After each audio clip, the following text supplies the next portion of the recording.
কেন প্রত্নতত্ত্ব স্থাপনা সংরক্ষণে এমন হযবরল অবস্থা? গবেষকরা বলছেন ত্রুটিপূর্ণ নীতিমালাই প্রধান কারণ। গবেষণা নেই সুনির্দিষ্ট গঠনশৈলীর প্রামাণ্য দলিল।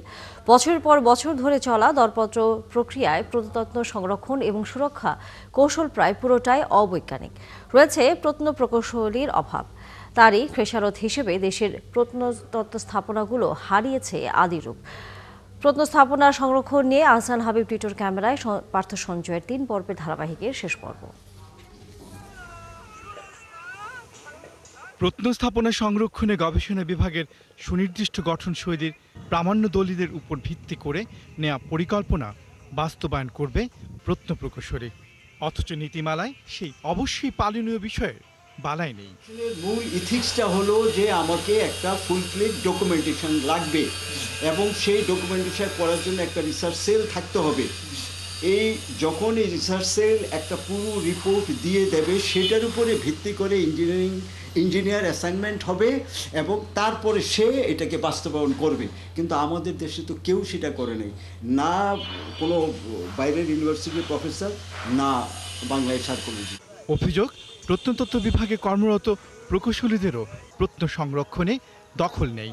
দরপত্র প্রক্রিয়া অবৈজ্ঞানিক। প্রত্নতত্ত্ব অধিদপ্তরে আমার জানা মতে সংরক্ষণ সব কাজ হয় প্রায় টেন্ডারের মাধ্যমে। তো টেন্ডারের মাধ্যমে কন্ট্রাক্টর লাভ করবে। কন্ট্রাক্টর তো নো হাউ জানে না, একজনকে নিয়োগ দিবে, যাকে সস্তা পাবে সে এক্সপার্ট হিসেবে কাজ করবে। যে কাজটা জানে তাকে তো তারা খুঁজে নেবে না, কারণ তার ডিমান্ড বেশি, অথবা তার কথা মতো কাজ করতে গেলে খরচ বেশি হয়ে যায়, খরচ এড়িয়ে যায়। নতুন ইট দিয়ে করে খরচ কম, পুরনো ইট করতে গেলে খরচ বেশি, লাইম সুরকি দিলে খরচ কম, কাদামাটি দিলে খরচ বেশি। এই কাজগুলো ঘটছে, এটা তো দেখাশোনার কেউ নাই। তাকে দিয়ে করাচ্ছে, তার পাশে কিন্তু ডিপার্টমেন্টের একজন প্রতিনিধি থাকছে। কিন্তু আমি আগেই বললাম, এখন যে কজন ইঞ্জিনিয়ার ডিপার্টমেন্ট অফ আর্কিওলজিতে কাজ করছে কেউই অভিজ্ঞ না। নতুন এই কয়েক বছর যাবত, এই 3-4 বছর যাবত এরা সব ঢুকছে।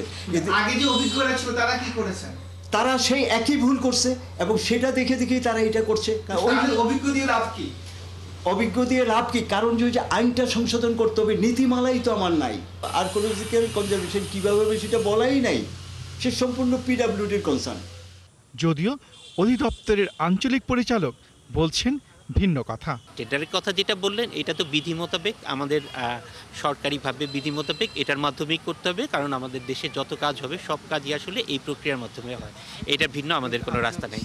তবে প্রত্নতত্ত্ব স্থাপনা সংরক্ষণে যে অভিজ্ঞতার অভাব ও জনবল সংকট আছে তা স্বীকার করেছেন সংস্কৃতি মন্ত্রণালয়ের সাবেক এই সচিব।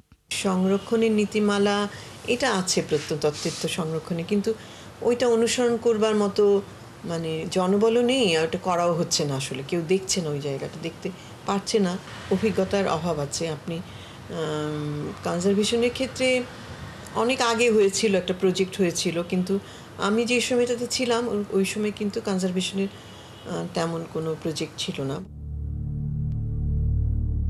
সোমপুর থেকে মহাস্থানগড় কিংবা ময়নামতি, প্রত্ন গবেষকরা বলছেন বিস্তীর্ণ এই অঞ্চলে সংরক্ষণের নামে অবৈজ্ঞানিক সংরক্ষণ নীতি প্রত্নস্থাপনাগুলোর আদি রূপ অনেকটাই মুছে দিয়েছে, কোথাও বা ধ্বংস করা হয়েছে।